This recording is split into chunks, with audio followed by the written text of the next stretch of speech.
Alright, Mobile Legend contents naman yan. So, naglaro ako kagabi, 9 games. Alam mo na panalo, siniswerte naman kahit papaano.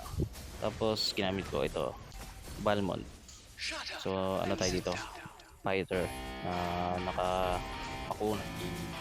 Kaya malakas ang loob nating mag-zone sa mga kalaban eh. Tapos, nakiki-operate naman yung mga kampi. Pag nakikita nilang sinusugod yung 5, may respond dito. So, ano natin sila dito eh, napupo natin sila eh. Natin sila eh, dinuduro natin sila sa mga paikot-ikot gaming, tsaka makunat gaming. So, yun.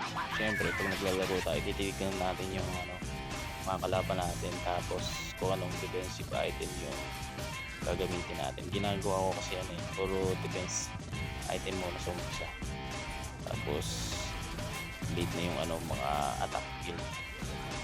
Pero pag pag walang makunat sa kakampi mo, ikaw yung magpakunat kahit di ka makunat.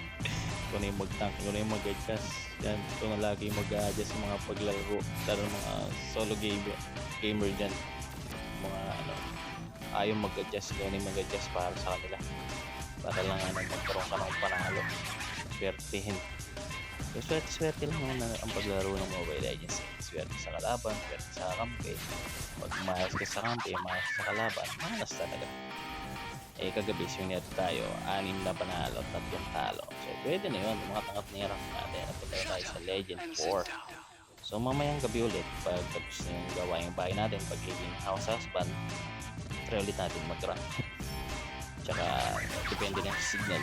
Kung maganda signal, kagabi kasi maganda signal kaya napasarap yung laruan natin eh. So yun lang, salamat sa panonood. Kung nagustuhan nyo itong video na to, subscribe naman dyan para madagdagan yung subscriber, papalo sa Facebook. Yun lang, so enjoy watching at ingat kayo palagi.